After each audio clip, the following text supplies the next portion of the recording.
Welcome to Evangelicalish, where we discuss the good, the bad, and the ugly of the American Evangelical Church, deconstruction, faith, and God's love through it all.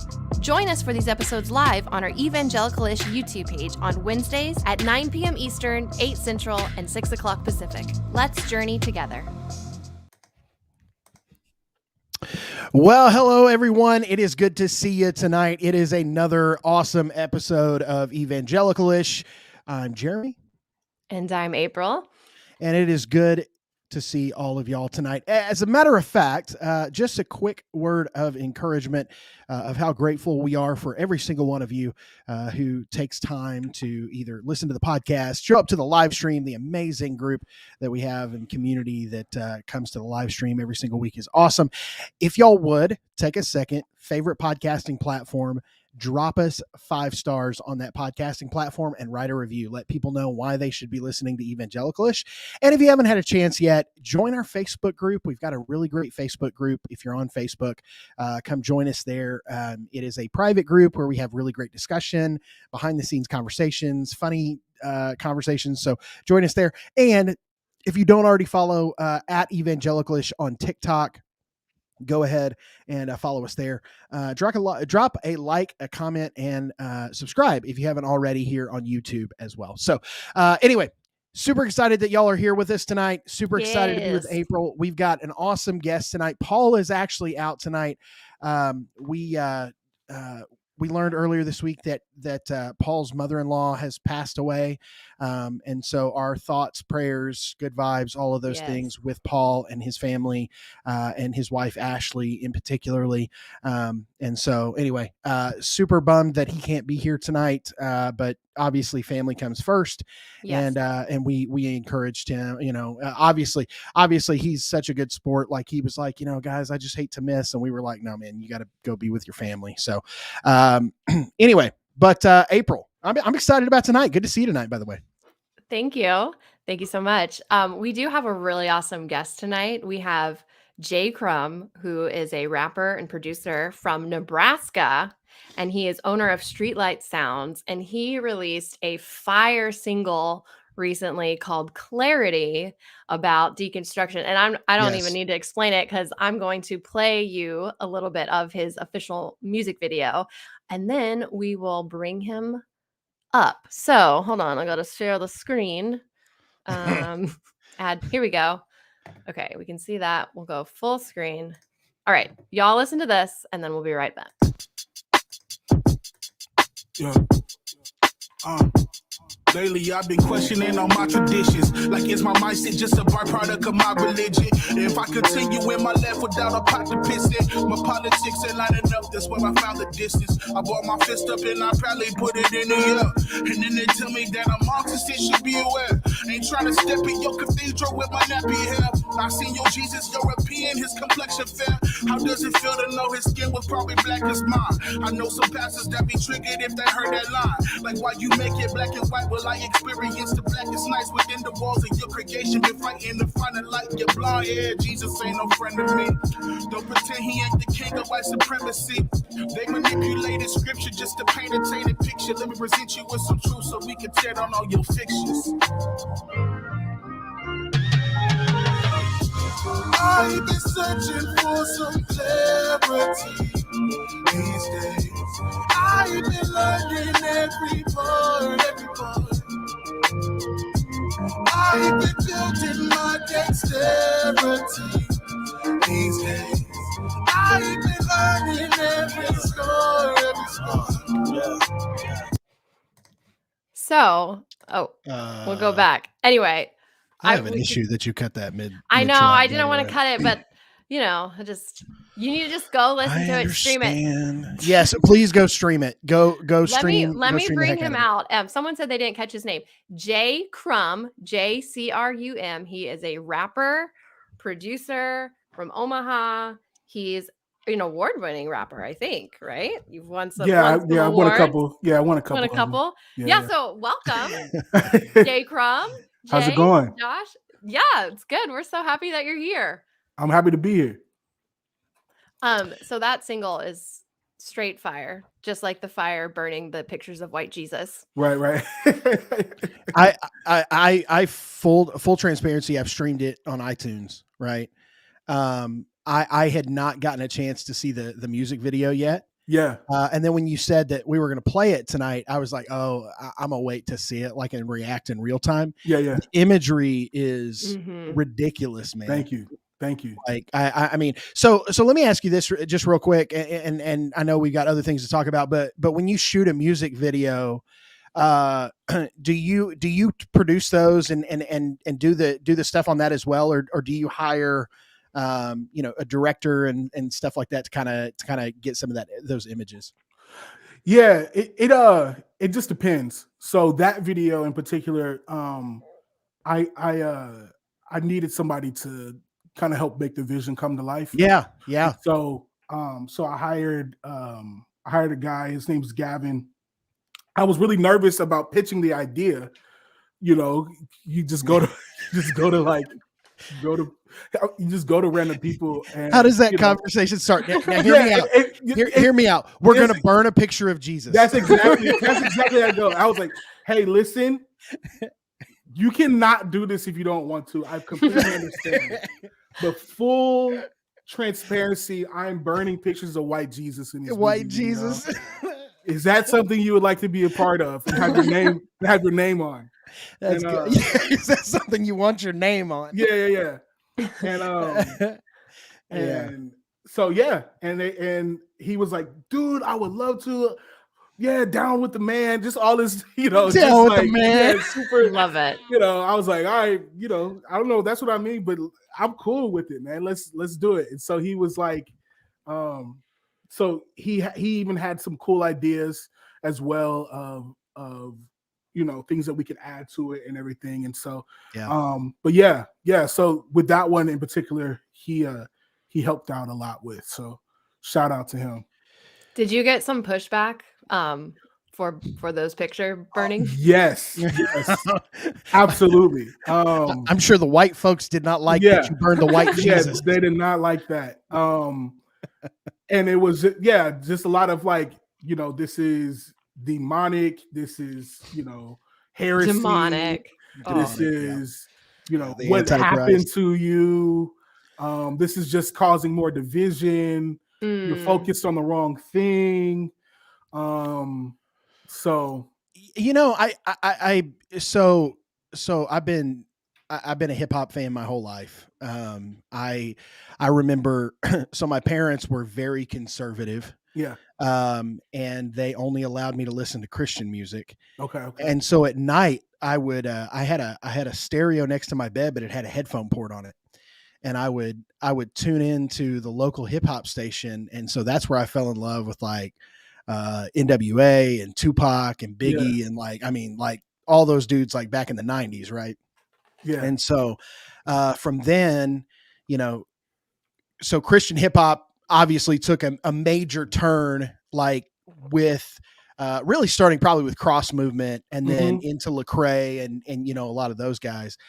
But I've watched as people have turned on Lecrae as he's gone from, he even said, I don't identify as a Christian rapper. I'm a rapper with a Christian worldview. Right. Mm-hmm. And he has kind of changed that. And I think what I see in the imagery there and a lot of what I hear in Clarity is some of that same challenge of, that we and not I, but that the hip hop community is not going to do this to make you feel comfortable anymore. We're not going to show up to your white youth group to make you feel comfortable anymore. And I know Sho Baraka's talked a lot about that too. Yeah. But, I don't know, kind of talk about, I guess, did you start CHH or kind of talk through your journey as far as like the music side? Yeah. So I grew up like in a super Christian household. So when I started CHH. I was 15 years old. making, Yeah. Jesus raps, What is CHH? Christian hip hop. Yeah, Christian hip hop. Oh, okay. Sorry. Yeah, Sorry. for the conversation. Yeah, I didn't know what that meant. Yeah. Christian hip hop. Yeah. Like, I don't know what they're talking about. Yeah, sorry. Okay. Yeah. CHH Okay. is Christian hip hop. Gotcha. So I started as a Christian hip hop artist. How you said you were 15? I was 15 years old. How old are you now? I'm 33. Oh, same. 33. Yeah. Same. Oh, what? It's all threes. Three. Okay. All right. So you were 15 or 16. So I mean, that is like in that cross movement, Lecrae, like early Lecrae. I started when cross movement was probably at their most popular. Yeah. And Lecrae, Lecrae may have came out. That Real Talk album came out maybe like 05. Yeah. So I had started maybe a little before that. Yeah. But then when he came out with the Real Talk, I was like, oh man, like I really like where this is going. I felt, But yeah, that's how I started. I started CHH. Yeah. And how long did you kind of, well, let me ask this. I shouldn't make assumptions. Yeah. I mean, do you still identify as someone who falls in the CHH genre, or have you made a transition kind of, like Lecrae says, like, listen, I'm a hip hop artist. Yeah. And I'm informed by my worldview. So that's I'm just about good art. Like, and I love that. So is it kind of the same for you now, or where are you at with that?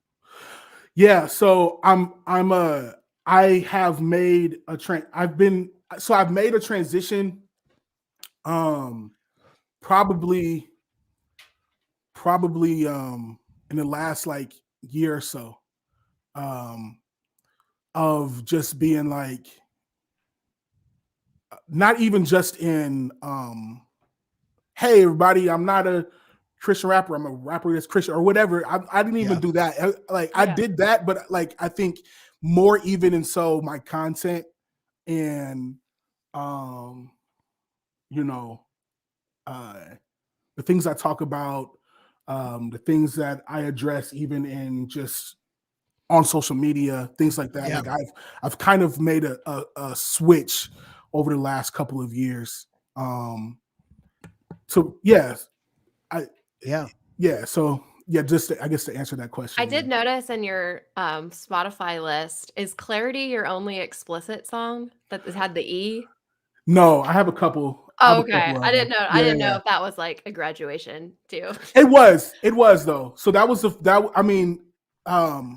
there's been more. So like my last album had some explicit stuff. Nothing like crazy, but but like Clarity had the feature dropped he dropped the N-word. So I had to mark it explicit just because I still get like a lot of my stuff is still played by like sometimes like Christian radio would still want to play my stuff. Oh yeah. So I'd be like, hey, like warning. You don't want to like shock your audience with it. Get an FCC violation. Yeah. Right. That's bad news. That is a really fascinating and I have loved kind of as we've connected on TikTok, just kind of watching that I mean, because Clarity really kind of became it kind of became the track for deconstruction a little bit on TikTok, which was really exciting. I mean, kind of tell me a little bit about that. Like how did that feel for that community to grab a hold of that and connect with it so much? Yeah, that was complete accident. I did not realize that. Well, I didn't know that was even like, I didn't know that there was like a deconstruction community. Right. Right. Like I think we all kind of stumbled into it. Yeah. I was like, wait, hold on. Like this is like a thing, Who are y'all? Yeah. And so like for the whole kind of lead up to the song, I think the very first video was me just it was like a 10 second clip. I said,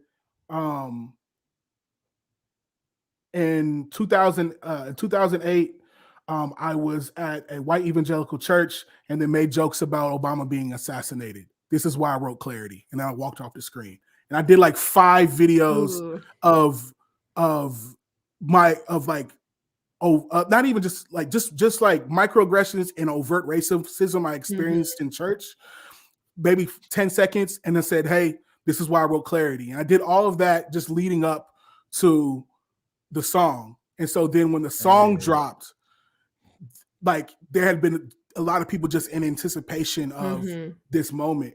And so then when it dropped,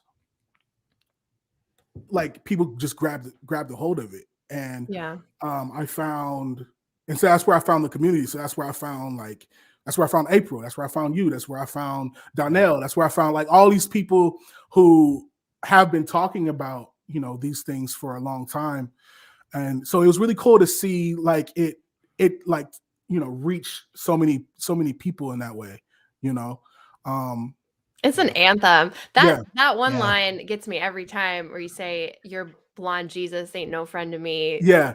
Don't pretend he ain't the king of white supremacy. I'm like, Yeah. oh. Yeah. Like, and like, that's why and someone mentioned in the comments earlier that seeing the burning pictures of Jesus did make them uncomfortable. But until they understood the symbolism and what it meant. I mean, honestly, like, we need to burn white supremacy Jesus. Right. Because when you look at what that's been used for, right? Yeah. Like why it even exists, why it continues to exist, why it continues to like, you know, you walk through a Bible bookstore and it's full of paintings and imagery of white Jesus, you know? Euro Jesus. Yeah. You can't walk through a rural church without pictures of blonde hair Jesus. Sometimes he has got an AK-47. Yeah. Seen those pictures. And a MAGA hat. Yeah, I remember the first Confederate flag behind him. Confederate flag, which is and it fades into the American flag. You know, they're combined together. Yeah. Like those things ever went together.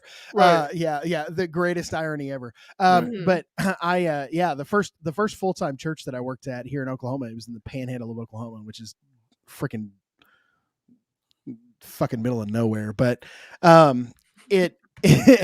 cuss here. Yes. Cuss here. By the way, we catch an explicit most weeks. No worries.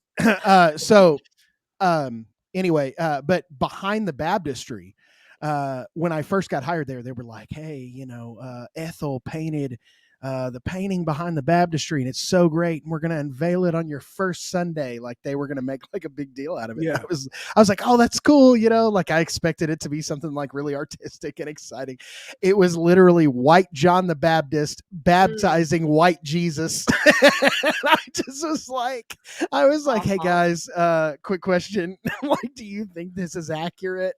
Oh man. I don't know what these people are thinking.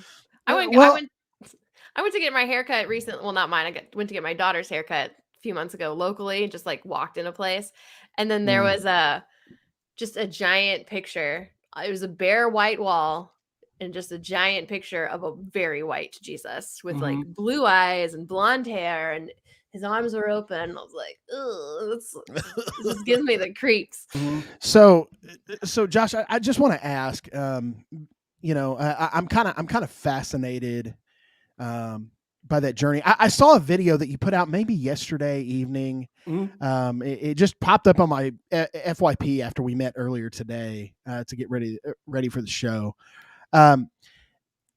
You had mentioned something about and it was like a verse or something from a song that you're either working on or put out, and it was basically talking about, you know, tired of comparisons, right? Yeah. And I thought that was really fascinating. Kind of give us the heart a little bit behind that, you know, you're tired of being, I assume that is like tired of being compared to other artists or, you know, other voices that you feel like you bring a different perspective to the stage, right?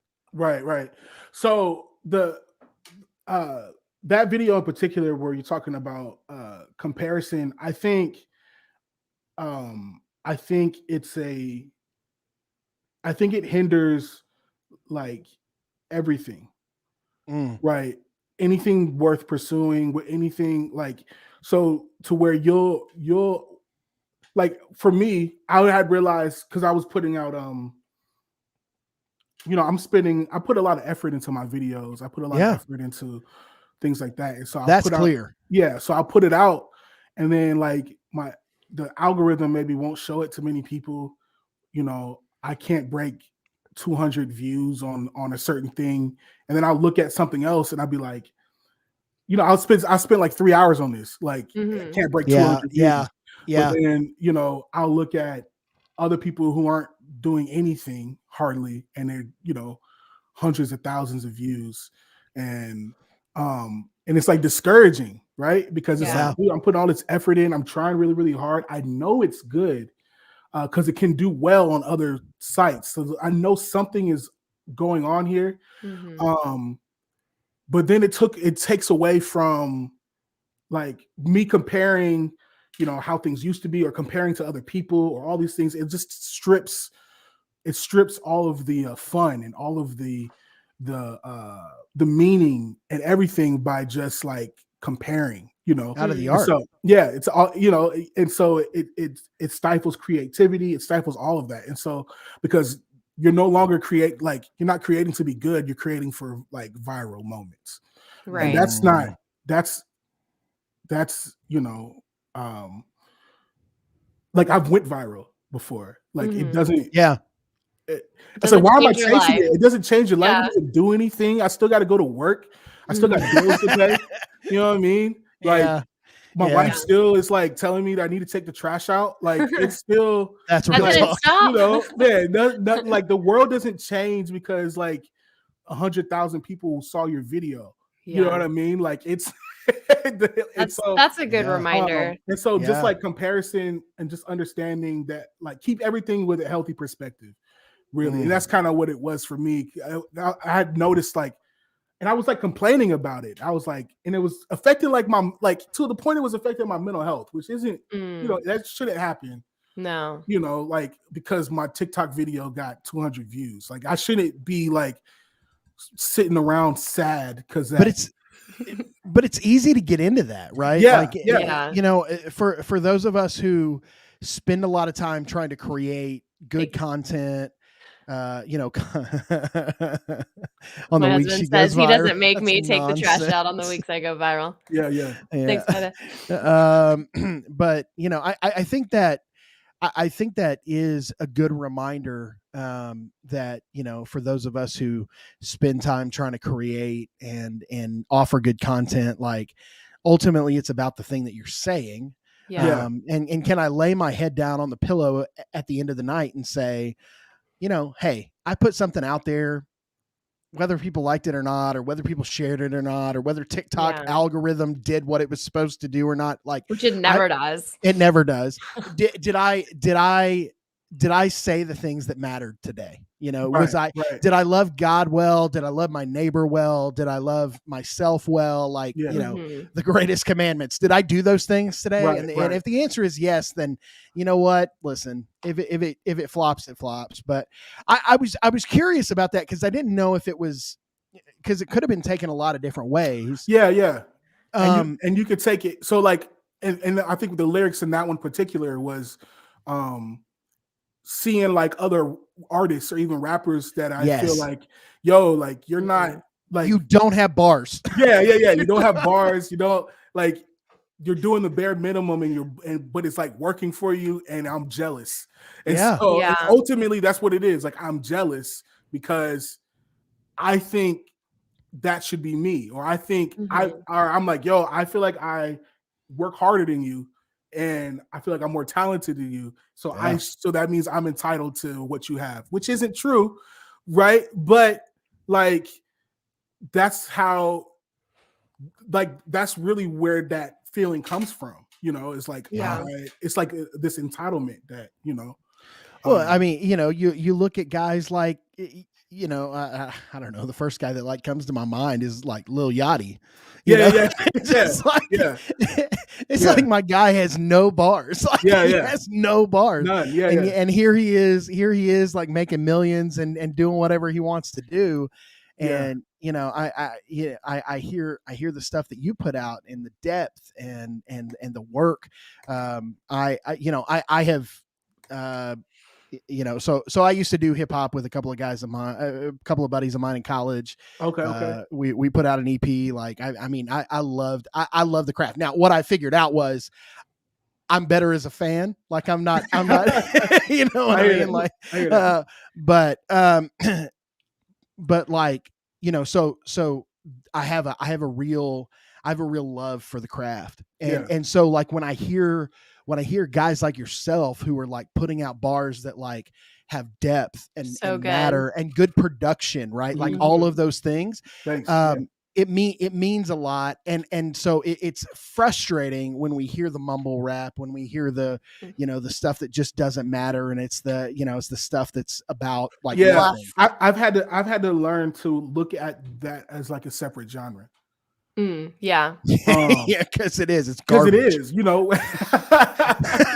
I had it. So that's but me looking at it as a different genre has helped me appreciate it, right? Okay. So it's been like, okay, so you're not. This isn't like. I think if you let's take away that is rap, that is hip hop, that is that whatever the label is, right? Yeah. If I'm closing my eyes without any type of cultural context and I'm listening to these things side by side, these are separate genres. These aren't the same thing. You know what I mean? That's like rock. It's as different as rock and country. So, yeah. Would you put Common and Lil Yachty in the same conversation? You wouldn't do it. Those right? They're separate. So like, yeah. So me being able to do that then makes me be able to like, okay, I can respect a little baby. I can respect Little Yachty might have you might have some bangers. I'm like, okay, I can rock with this for what it is. You know what I mean? Soulja Boy, Soulja Boy. I can Rick and Morty, Rick and Morty, whatever. You know what I mean? Like I can honor it for like what it is, right? I'm not going to it with the expectation of this being that's funny. I'm not going with this expectation of this being I'm gonna get bars from you. You know what I mean? Like I don't expect Nas. Nas level, I don't expect Nas level bars. Nas level bars.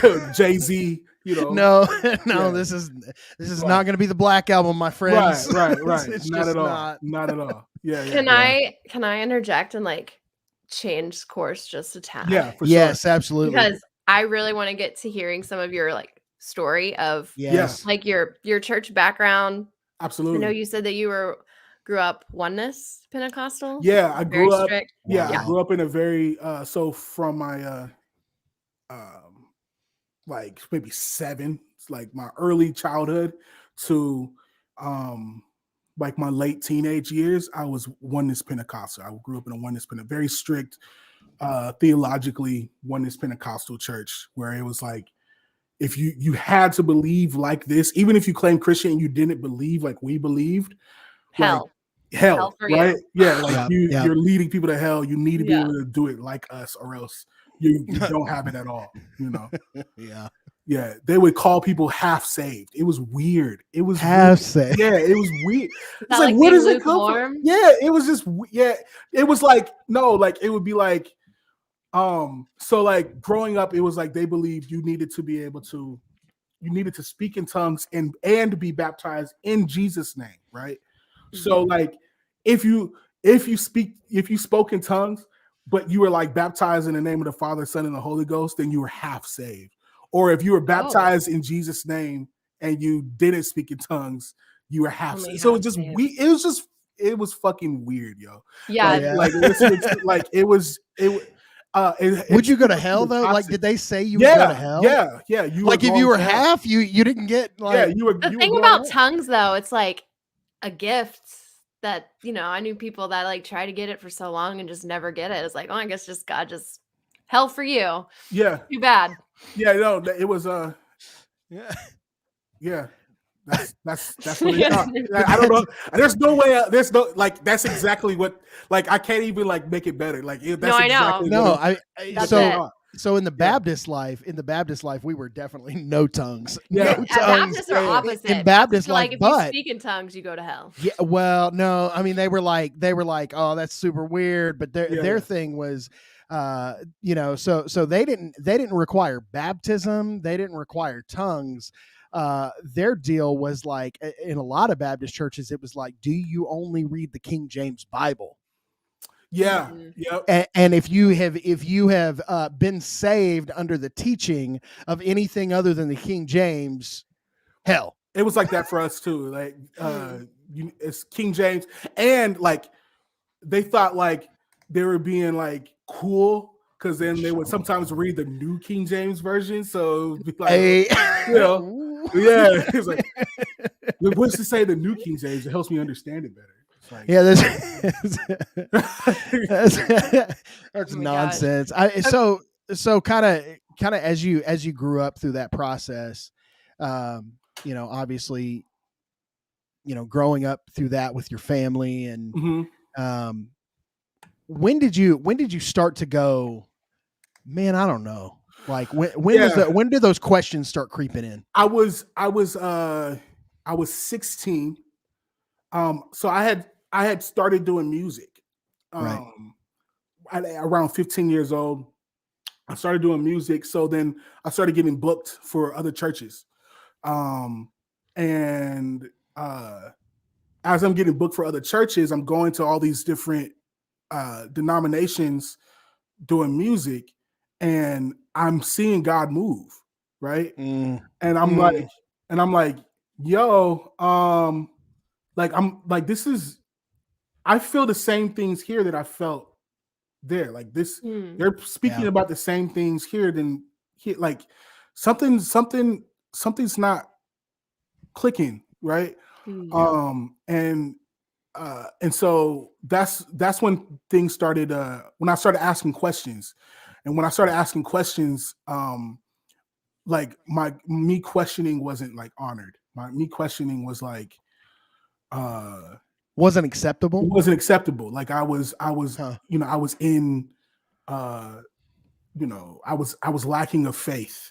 And I needed to just trust what they were telling me. Just believe harder. Right. So I ended up, around 18, 19, I ended up leaving. And this was tough because my entire family goes to this church, right? And so I ended up leaving to go to Master's Commission or Bible College or whatever. I had a friend that I met in high school who was going to this youth group, black kid. He was going to this youth group, but it was like all, like it was, mostly white, predominantly people. white. Yeah. At this youth group. But I went, and I was like, and it was because it was such a stark contrast for what I was going to. It was like, I liked it. I was like, I want to, this is at least not what I'm used to. This is not what I was in. I want to try this out. So then they're now talking to the bunch of the youth kids saying, hey, what are you doing for college? And, well, how about you do the whole thing, they pitched it as like a gap year, and your gap year, you could come come to Master's Commission and get trained in ministry, and then if you don't like it, go to college. If you do, then stay for more years, stuff like that. So that's how it got me. That's how they got me. Yeah. So and you're not allowed to date when you're in Master's Commission, right? You like sign a no dating clause. Yeah. Wait, hold on, time out. Okay, so because I don't, I come from the Baptist background. Because we would have Master's Commissions come to our church like for their year, like they would come to our church, and we would always be so bummed when like there was like a good looking guy, because we were like, he can't date us because he signed the clause. It was like common knowledge. Yo, like they're serious about it. But could you? But never mind. I'm not gonna ask that question. You can't. Could Could you be like, hey, maybe you don't need to follow that clause? Right, Like, right. No, that's not a like, thing. yeah. Well, no, No, you get kicked out. Yeah, you would get kicked out. But like, we would try to find ways to like break it. But you would get like that. But that's what like that's full transparency. Yeah, for sure. I'm sure there were a lot of like people on high horses that would tattletale. Yeah, too. there were. Yeah, it was a mess. I'll explain it. So like, I'll explain. Let me talk about the transition, and then I'll talk to you about what this whole environment was. Yeah. So when I'm leaving to go do this thing, my family and that church are like, I'm the black sheep. I'm the I'm the guy who's like, oh, now I'm in. I'm rejecting the truth of God.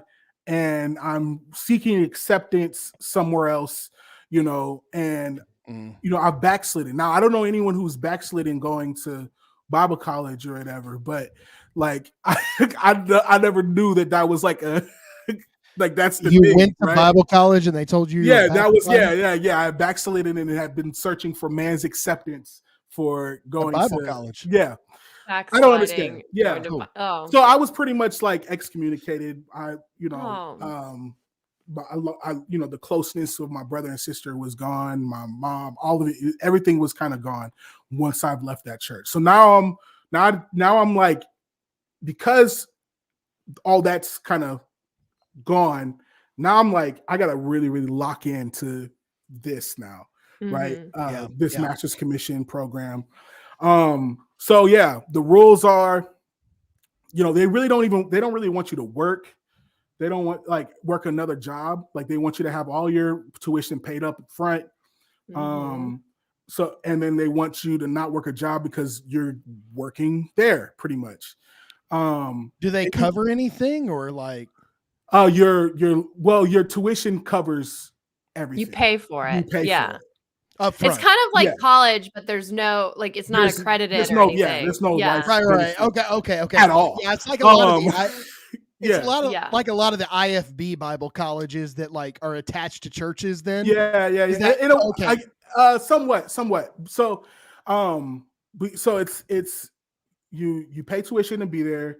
They tell you, it's this immersive, extreme discipleship program. We're going to teach you how to be a servant. We're going to teach you how to do ministry the right way. We're going to send you on this ministry's track, and we're going to train you to do whatever it is that you really want to do in ministry. And so you can't date. They really don't want you to work. You go on you can't listen to secular music. You can't watch rated R movies. You would go on social media fast, to where there's no music and no movies and no television. It was a lot of that stuff. And so, but then we were like we were leading youth services, and we would have nights where we're leading the entire adult service, and we would travel, the country doing youth services for other churches, where we would recruit other people to come be part of what we're doing. It was a cult. Yeah. It was a cult. I was laughing at that comment earlier. Yeah. Trevor was like, so a cult? Yeah. It was a cult. So now we only laugh not to cry. Yeah. So this is a predominantly white church, and a predominantly white program. No black predominantly people. White cult. Anyway. Yeah. No black people in leadership. And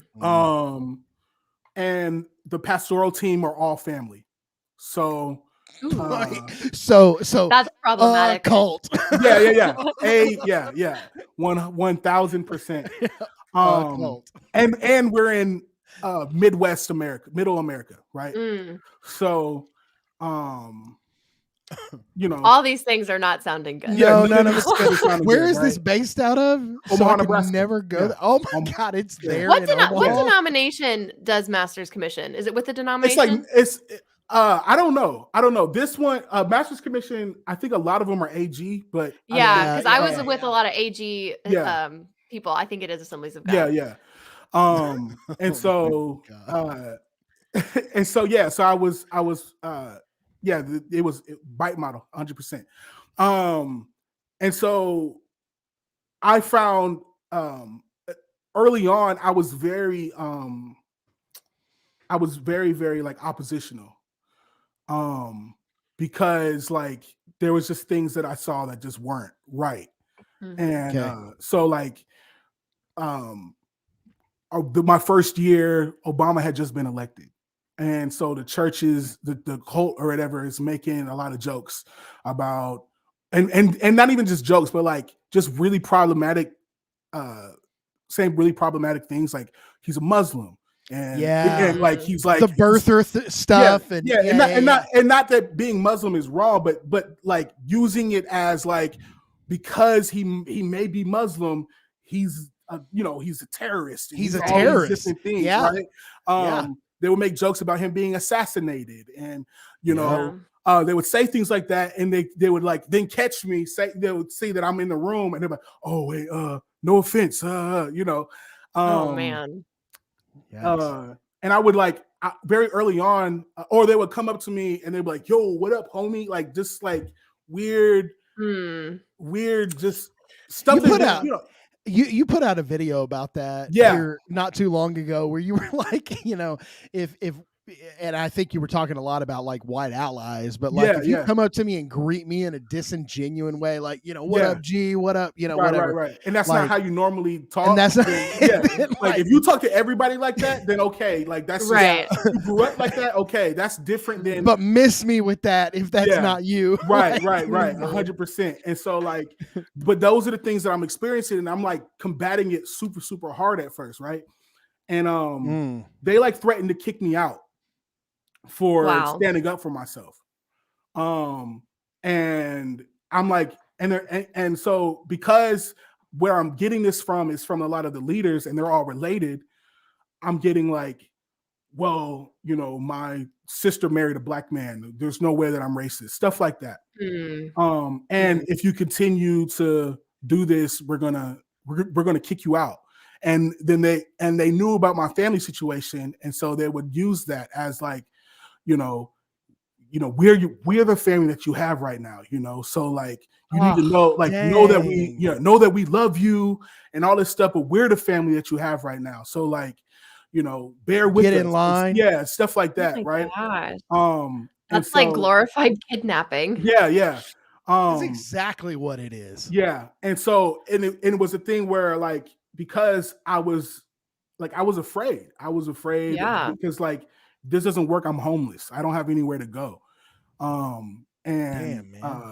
Because you don't have a job, they don't want you to work. So it's like, for me to even leave, I need to find somewhere to live. I need to get a job. I need to do all of these things to like, I'm out, you know, thousands of dollars, like, you know, cause you ain't getting your money back, you know? So it's just, it's all of these things of, you know, they're like, it's like handcuffs, you know, you're kind of handcuffed to this thing.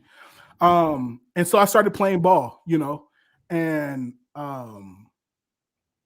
like I put up with a lot of shit.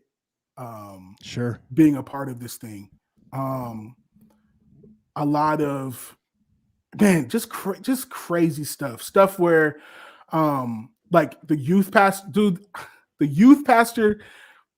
so there was a Halloween service, right? Okay. So there's a Halloween service, and the youth pastor dresses up. He dresses up like Kimbo Slice in complete blackface. Stop. Complete blackface. What year was this? This was 2009, 2010. Yeah, this had to be 9 or 10. Yeah. But that's still like, He should know better. Yeah. That comment you just put up was a fastball from Carrie. Yeah. That's almost like religion trafficking. Yeah. But yeah, so it was like straight black, like he was in full out blackface, right? What did you do? So beforehand, I saw But him in the Himbo office. Slice though, like I mean, Yeah. like if you're gonna, Yeah, he was kind of built. He was built like him, you know. Oh, okay. Yeah, I was like, yeah. I was not envisioning that. Yeah, I no, was like, no. He was built like him. So I saw him in the office beforehand, putting like with the putting it on his arms and stuff, and I'm like, yo, no. yeah, that's not my, it. And then my guy. Yeah, and then so then I was like, that's not a good idea. And I remember another leader stepping out of he was in the office putting it on. I was passing the office, I saw it. I walk into the office telling him, hey, don't do this. This is a bad look. It's bad. Yeah. Another leader comes out of the office and grabs doesn't he tells me I need to he assigns me a task to do. And I'm like, yo, that's not what he's doing. That's not gonna work. He was like, that's the pastor. You gotta know your place and everything like that. Don't touch God's anointed. Yeah. So then he's white. He needs to know his place. Right. So then so they got me doing tasks, and kept me out of the way for the entire day. All the way up until service. So then when service starts and he's hiding backstage. And so because they want to do this big reveal. So when it's time to do the service, he then walks out in complete blackface. This is my first time seeing it, right? Is him walking out in complete blackface and then preaches an entire message in full blackface. Stop. Yeah. Altar call, everything. Oh no, man. Were there any other Black people in the Master's Commission? There were two of us. Me and one other person. Me and that friend that invited me. Yeah. What did y'all do? Did you do anything? He was so there wasn't there wasn't much we could do. It was kind of because even if I go outnumbered, the chain of command is his dad. Were there any white people that were like, this isn't good? No. Not a one. So and honestly, even the other Black guy that was there wasn't I don't know if he was fully indoctrinated by that point, right? But it was so it was literally me being this is fucked, yo. No one do y'all see what's happening? This is. Did you feel like you were going crazy, the only sane one there? Yeah. So I was gaslighted to believe that I am wrong, or I'm out of line, or I'm the one who's I'm the one who's crazy for thinking that this could be offensive, or I'm Oh my gosh. Even when I told I told that part of the story leading up to clarity, and even when I did that, I was still getting comments in August of white people defending the blackface. They didn't even know him, and they were defending oh, this isn't bad. This is you're this is a stretch. This is a reach. This is still and I don't even know if these people who were defending it were even church members, but they were just people still think that shit's okay. That's so messed up. But yeah, so he did that in full blackface. The worship pastor, I was in the office. I almost got in a fight. The worship pastor, he's also, he's a brother of the youth pastor and the son of the senior pastor. God. In the office, he calls me the N-word. Yo, what's up, my N-word? Trying to be funny.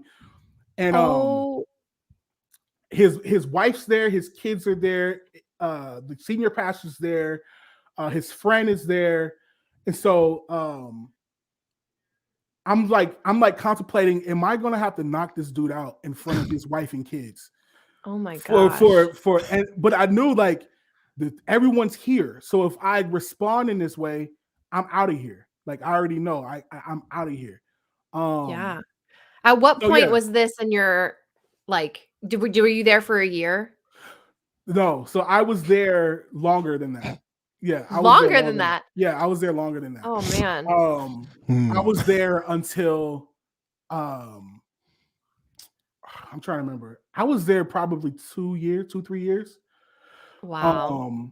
So at what point was this in that time span? The youth pastor? Yeah. This was near the end. Okay. This was I near would the end. imagine. Yeah, this was around the time where I'm like, okay, yeah, bro, this is never gonna work. Like, this is never gonna change. It's getting worse, actually. So, like, we gotta get out of here. And so, so that's around the time where I started trying to make my exit. So this was maybe 2011, I think. 2011, 2012, around that time, where I left that church, and I kind of wandered a little bit. I kind of wandered a little bit. I had met my wife. I had met my wife at the time. I wasn't going to church, so I think I met my wife in 2014. Okay. I wasn't going to church, so I spent like 2-3 years just kind of like I wasn't committed to a church. I was kind of going from place to place, but I wasn't committed. Church hopping. Yeah, I was church hopping a little bit.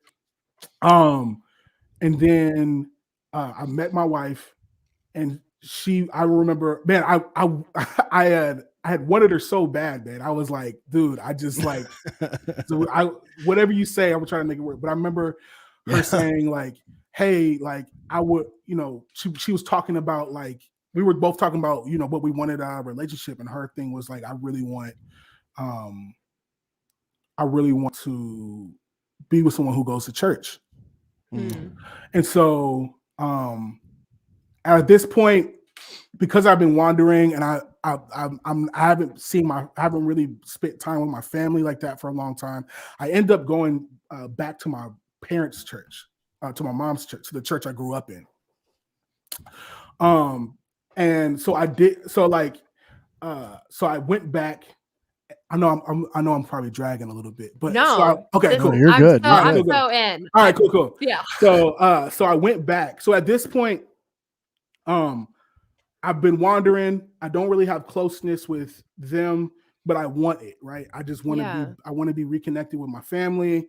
My wife, we haven't gotten married yet. So my fiance, I don't think we were engaged yet either. My girlfriend at the time, like I wanted to be back with that. Now the church that I grew up in had prophesied when I was 12 that I was supposed to be the youth pastor.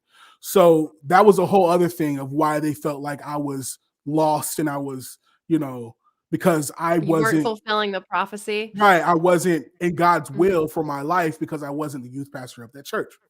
I go back. I just want to kind of be like,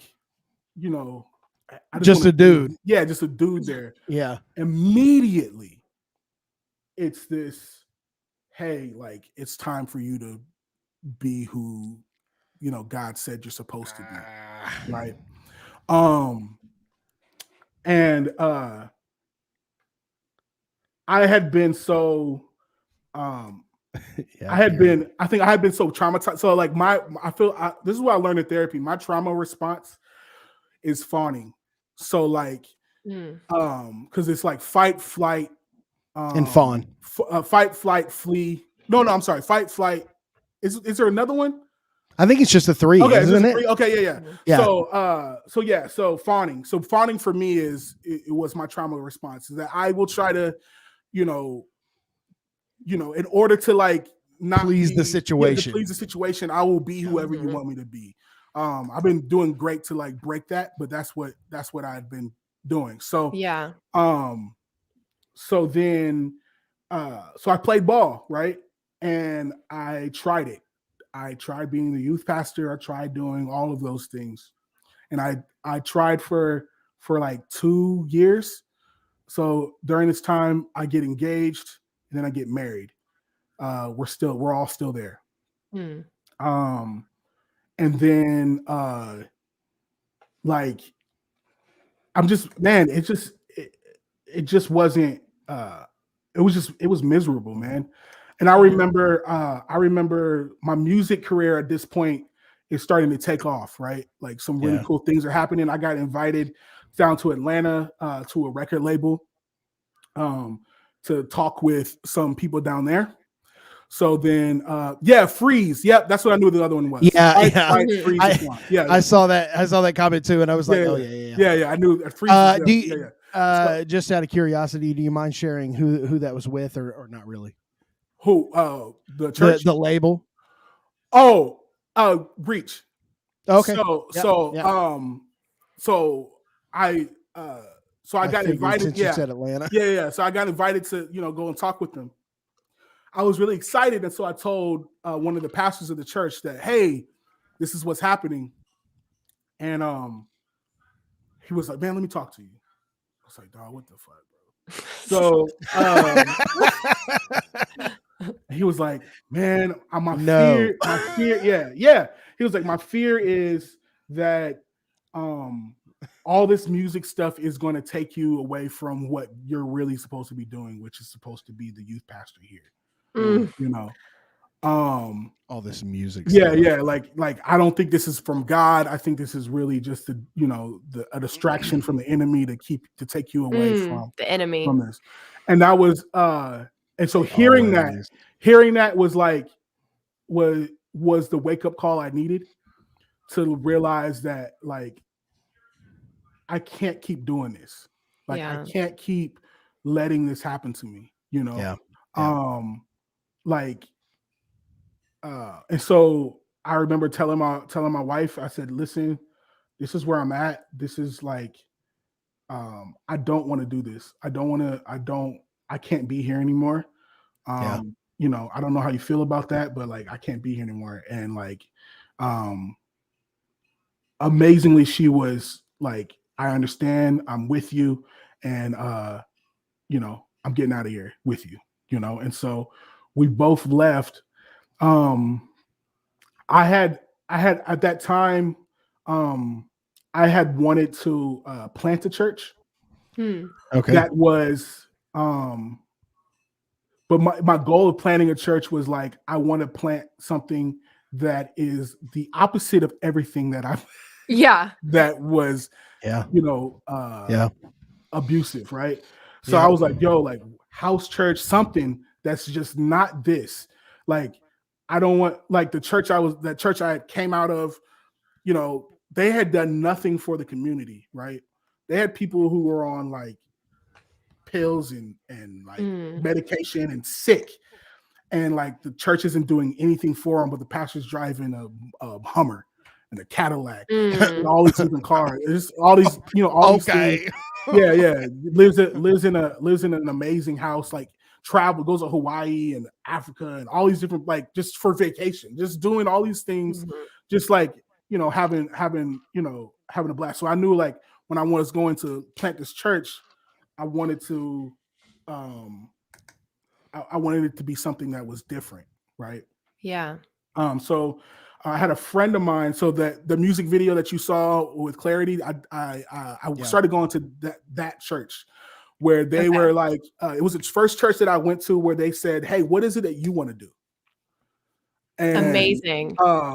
That was the first time I've ever heard that in church. Like, wow. What are the dreams that God is giving you? What is it that you want to do? First time I ever heard that. And I was like, well, I want to, I want to plant a church. I don't know what this is going to look like, but I want to plant a church. But I know what I don't want it to look like. Right. Yeah.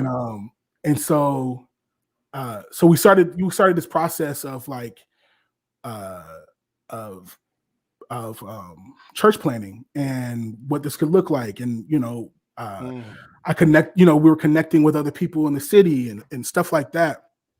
And I had made some cool connections up to the point, met some really cool people and everything like that. Or at least I had thought. And then I'm getting ready to plant, right? I had found this building that was like right in the inner city, right where I wanted to be. I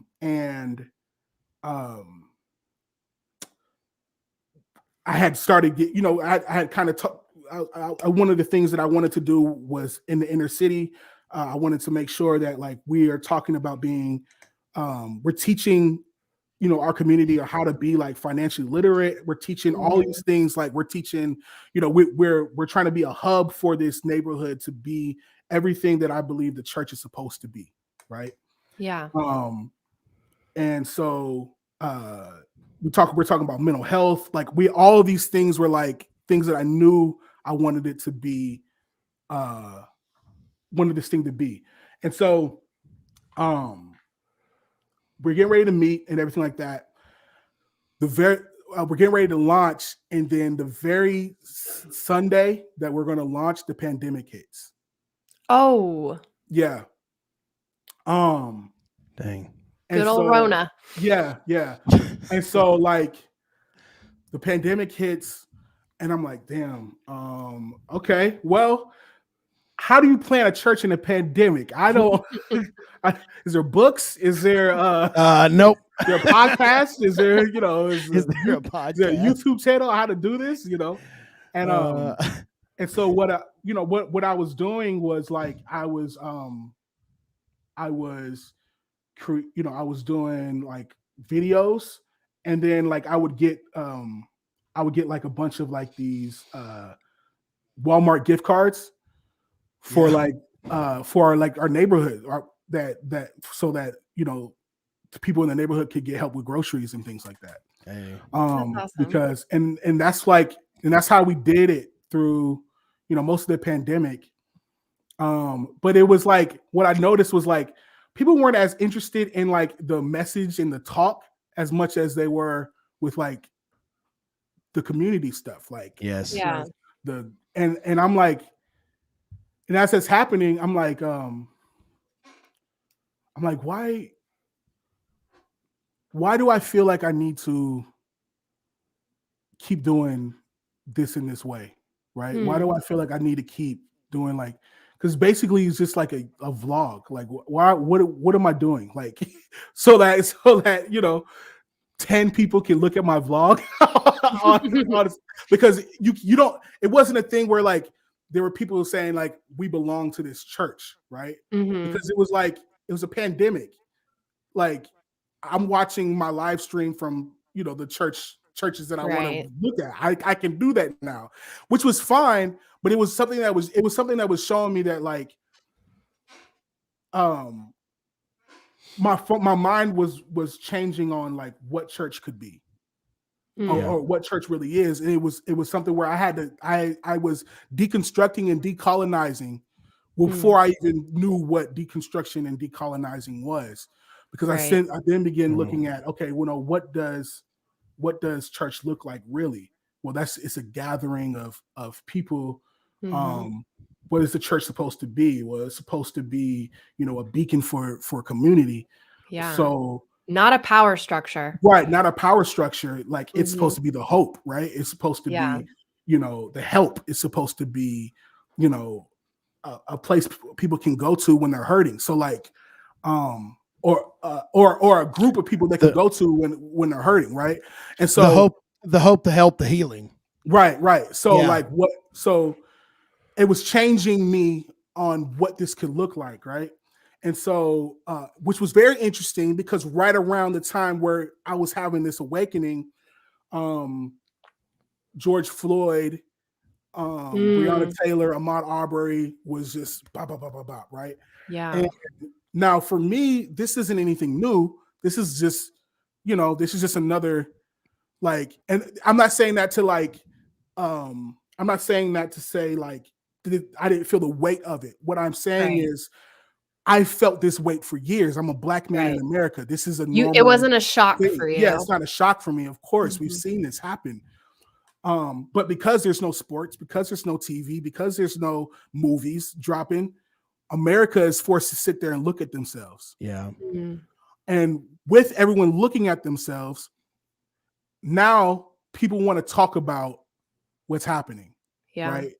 And so now I'm being called to the table for a lot of these different churches and a lot of these people who want to have like these talks and all these different things. And what I came to see was like, how much like the church just doesn't get it, right? And how much that how much they really don't even really actually care, right? They just it was a reaction. It wasn't a response. Yeah. And that's and I noticed that when it was seeing that, man, this is just a reactionary thing. What happens when there's a reactionary thing and you're not actually responding to something, it's something that I know that, okay, whenever the initial shock is gone, your reaction is gone. So when the initial shock is gone, you're not talking about this anymore. You're not really trying to do the work. You're just trying to, like, because it's a hot topic right now, we all want to talk about it. And so it was something where it just showed me like the relationships that I had made and the connections or whatever you want to call it, I had made with a lot of pastors and things like that, just showed me that like Christianity or the evangelicalism, like people say, sometimes people tell me I'm extreme for saying this, but like evangelicalism as it is currently needs to die. Agree. Yeah, gasoline, not water. It's on fire, gasoline, not water. It needs to die because because you could see all of these things that are happening, right? And even the ones that are like allies, I had found them saying things like Black Lives Matter, but Black actions do too, in response to the riots, right? Saying things like police brutality is bad, but so like things like that where so there's always a there's always like a caveat, right? There's always something that they have to say and so it was just something that was showing me like, okay, I don't want any part of this anymore, right? And so so now like I work in my community. I work with the youth population. I'm a community youth coach, and so I'm working in homes with youth and their families. I do family support. I do things like that. And so they prophesied it right. They prophesied it right. It just wasn't for them. It just wasn't for them. Yeah. It wasn't in the way that they thought it was going to be. Right. I just as a sidebar, just putting a prophecy on a child. That is so much pressure. Like you don't get a choice growing up. It's violence. Yeah, like it's violence. They took away your free will. Yeah, exactly. It was so anything I did in my adult life that wasn't what they said it was. I'm in violation of God's will in my life. I'm in sin, doing anything other than what you said. Okay, it is 10:10. Yeah, and I promised that we would get to this Matt Chandler. Link. We need to hit it quick. And we have a new mid-roll, if I can play it, that someone did a new animation for. So let's play that. Evangelical-ish. Follow us to catch all the latest content and encouragement. You can check us out on TikTok by following @Evangelical-ish or subscribe on YouTube by searching Evangelical-ish. That's Evangelical with an ISH. And don't forget to catch our live streams each and every single Wednesday night on YouTube at 9 Eastern, 8 Central, and 6 Pacific. And now, back to the Evangelical-ish podcast. So thank you, Lachlan, who made that little animation for us. That was not really a mid-roll. That's a very late roll. That's a last roll. It's a last roll. Okay. So Matt Chandler's been making some waves lately because he decided to talk about deconstruction.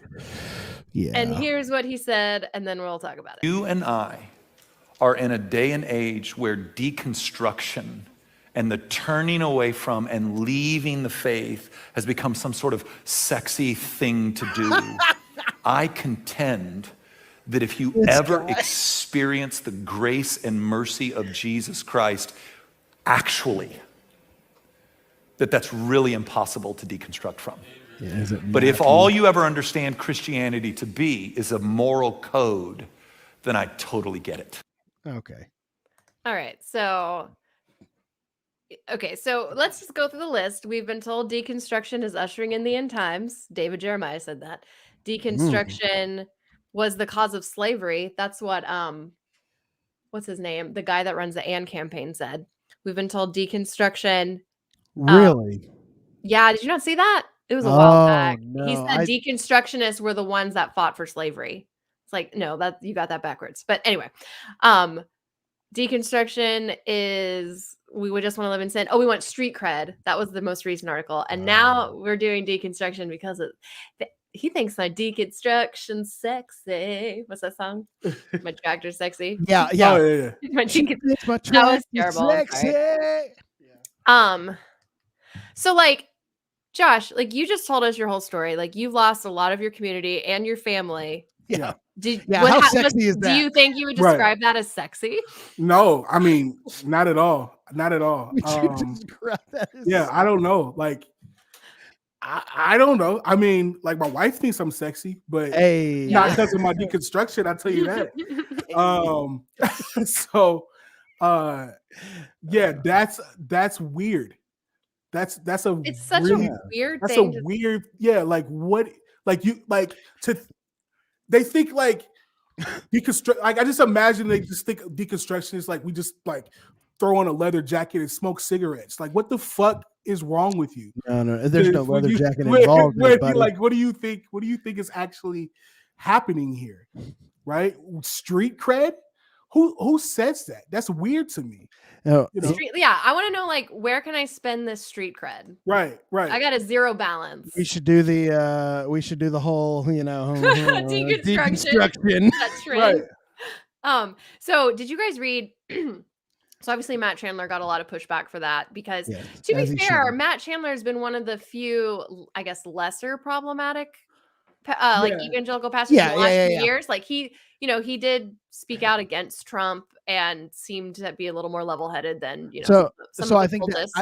I think that's why I specifically handled it to a place where I was like, it seems like Pastor Chandler does not understand deconstruction.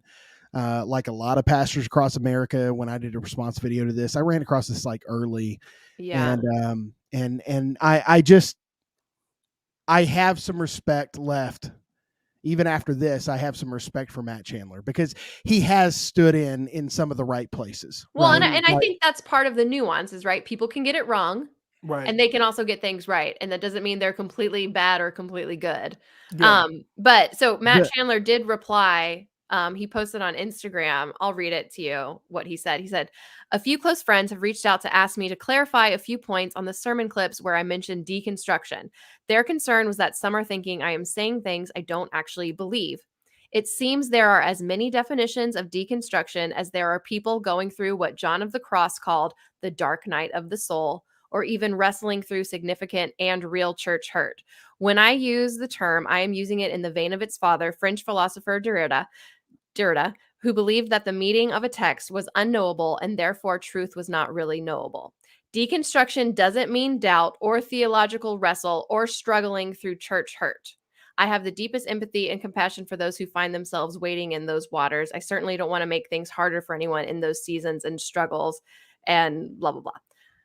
So he wants to tell us what it means. Yeah, he defined it as how he meant it was that's the thing. I don't understand what he was saying. It doesn't mean what you think it means. Very matter of factly, right? Yeah, Just like, tone Yeah, policing. he said It's tone deconstruction policing. doesn't mean doubt or theological wrestle or struggle. Yeah, he's like, no, that's not what it means. Like, You got it what we're all wrong. telling you. All of you got it wrong. yeah, No, I think there was something very problematic about just the original clip in and of itself, and he doubled down. Like he didn't. yeah, that didn't was not an apologize. apology. Yeah, Yeah, he didn't apologize, but and then he turned the comments off too. That was Yeah, that was yeah, at the very end. I really didn't like that. So my major issue was, I mean, obviously he talked about it, being sexy or whatever. I was like, okay, whatever, dude. You're just trying to say that what he was trying to convey is it's a trend. Mm-hmm. But what he said after that, I think, is more problematic in the sense that he said, you cannot experience Jesus and deconstruct. Right. And I personally have a major issue with saying that. I would contend that if you experience Jesus for real, you will deconstruct from the American evangelical church, because it's a pile of hot garbage. Right. Also, we're constantly, like the scripture even say, constant renewal of your mind. Like you've got to stay fresh and like re-looking at your beliefs. Isn't it the process of sanctification? Isn't it, working out your salvation? Isn't it constantly growing and looking and sounding and acting more like Jesus in the process? And so, the American evangelical church has time and time again found itself on the wrong side of issues. I mean, it has weaponized. It has weaponized Jesus and Scripture to justify slavery. It has weaponized Jesus and Scripture to justify segregation. It has weaponized Jesus and Scripture to justify misogyny. It has weaponized Jesus and Scripture to justify homophobia and transphobia. At the end of the day, I can't look at that and say, oh, well, this is something I want to be a part of. No. Because I have found the love, the grace, the mercy, the goodness, the compassion of Jesus, now am pushing back against that establishment. Mm-hmm. Yeah, I found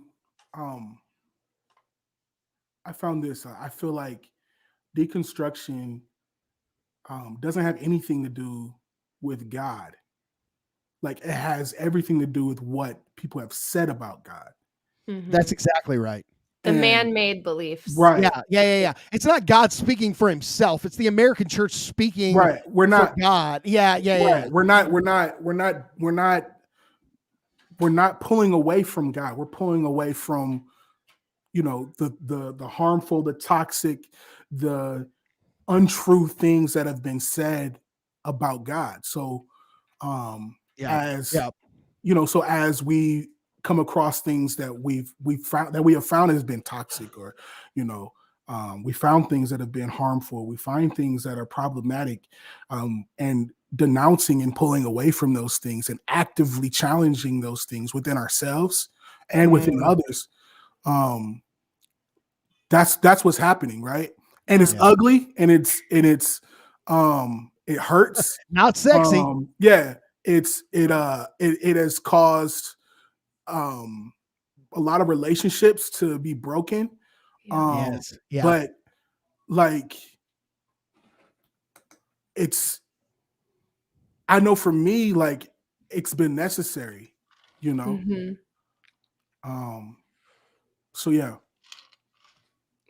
It's I don't like either that he just considered what, like, he in his mind deconstruction is just the dark night of the soul, which, like, there's part of that with where you're deeply soul searching, but there's also a lot of really good things that come from deconstruction. Like, I feel like I finally, for the first time in my life, actually know what freedom in Christ is, because I'm outside of like the shackles of the religion that and the rules, like the man-made rules. And now I can just like exist and just love people like with no conditions and nothing holding me back, where the church was always like, no, you don't want to love that person in that way because they might do this or they might do that. And so there's like, it is really hard and you lose a lot of community. But the reason why we're losing these community is because they're so indoctrinated with this idea of like, you have to go to church and you have to follow the rules and you have to be a good player of the religion to be a good Christian. Yeah. Trevor, I am too. Trevor said, I don't know about y'all, but I'm asking questions about God. And I am too. And I think, I don't think you should, like, I think sometimes when we're, I'm not telling anyone how to do this, right? So don't. But I'm saying, I think sometimes when we are deconstructing, we stop at that. Yeah. right? We're like, wait, but hold on. Right. I'm not going there. We're not going there. I Right. think, your faith should stand up to that. You know what I mean? Like, Yeah. I think don't be afraid to ask questions about that. I think that's been the most toxic part of Yeah. a lot of Christianity is not being able to question, right? Right. Or like, out of fear of what's on the other side, out of fear of what's the public perception of what's the public 'Cause perception people are going to have of this thing, yeah, and God's not scared of your questions. Like he gave right, us right. our minds and our ability to think for a reason. Like critical thinking is not taught in church and it should be. Okay, Mhm. we've gone long. Jay Crumb music. Sorry, I got raptured Yeah. momentarily. Jeremy did get raptured. We have this joke. One of us always ends up getting raptured at some point during the show. We just lose Wi-Fi. I'm and just glad it wasn't pop Josh, because Josh had some great things to say tonight. So I'm Yes. glad it wasn't Josh. So tell everyone where they can find you. And also you are going to be part of a like virtual deconstruction kind of webinar thing this Yeah. weekend, right? Yeah. Yep. So tell us about that. Yep. So I am doing a conference called Decon 2021, which is all about deconstruction and decolonization. And so Love that. me and Mr. Lead with Love are doing like a live conversation, and then we're gonna have like a Q&A at the end. Oh, I know him. I was on his yeah. podcast once. Yeah, He's yeah, good. he's cool people. Yeah, He's cool awesome. people. So me and him are leading like at 12:30. But you can go to decon2021.com and you can register. I think it's like $10. And all the money goes to charity. So Nice. we don't make anything off of this. So yeah. That's And then your music and everything like that on all the major platforms. Yeah, music's everywhere. J.Crum. And then my website is jcrumbmusic.com. And then you can follow me everywhere at jcrumbmusic. Love that. Awesome. Josh, thank you so much for being with us. I feel like I Yeah. honestly, you said earlier you could go for 4 hours, and after hearing your story, I really I could go longer because Yeah. So I feel like we barely scratched the surface of what we could have talked about, but we'll have to have you back sometime. And Yeah, for sure. dive Yeah, I in would more. love to. Yep. Yeah, I would love Jeremy, to. you want to? Yes, I absolutely want to. Words. I don't have words. There it is. Like, There's what my is EP. that? That's your EP from 2007. Dude, that is the most stereotypical Christian rap cover I've ever worship. Oh, seen. but wait till you see the back. What are the songs? Okay, acoustic, Bobbing. Oh, Yell Jehovah, and Doors. I'm gonna be honest with you, bro. I never want to listen to that. No. Listen. Do you notice it's still in the cellophane? Oh my gosh. I don't want to listen never to listened to it either. Because it is a dark spot on my existence. I'm actually kind of curious. Is it up anywhere? MySpace probably. No, so I had a buddy of mine from back in that day that was like so he's another like legitimate artist like yourself from here in Oklahoma, and he was doing a thing. Andrew oh my gosh, I don't remember his stage name. His name's Andrew, but anyway, he did a deal. He also does Andrew Ham is, and I think he goes by Aham actually. Okay. Yeah, I know. I've seen his name before. Anyway, he produced a track as well called Bars for My Neighbor. And it was the first time in a hot minute I had dusted some bars off, and I put them on TikTok just because he was doing like a whole thing. He did like a Mr. Rogers beat, like the sample was won't you please won't you be my neighbor, like, and he put it in. It was dope. But can you send it to me? Oh yeah. Definitely, I can send Yeah. that to you. Right. Yeah, 'cause it's a Jeremy's great track. auditioning. He's like, collab? No, let me get that feature, dog. I got you.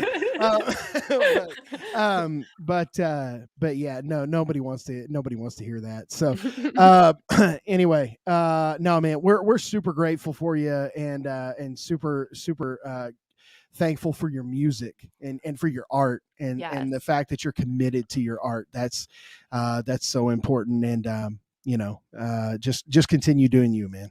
Thank you guys, for real. Thank you for having me on the show, and you guys keep doing what you're doing, man. This podcast gives a lot of people, just from me seeing the comments, like it's like home for a lot of people, right? And so somebody said bust a freestyle. Bust a freestyle. Oh, are you going to, Jeremy? It's your audition. No. Only Jay Crumb's here. Only if Josh. One night only if Josh gives some bars first. Nah. I'm sorry. You don't have bars tonight, Josh? Nah, man. This is about to become a different show. No, I legit wanted to hear some bars. Oh man, I'm all barred out, man. I've been knocking always. He said I'm barred out. That's fair. This is a long show. Yeah. He's talking the whole night. I know. So. He's had some great stuff to share, and then here I am begging for bars first, and this is a problem. I wasn't ready, man. I apologize. Yeah, we didn't warn. This was not in the pre-show meeting. Yeah, this was. If this was the pre-show meeting, it's sure, man. You know, I was. Yeah. Oh, see, but yeah. I didn't know. I didn't know Funk Flex was going to be here, man. So I didn't have the bars ready. Flex.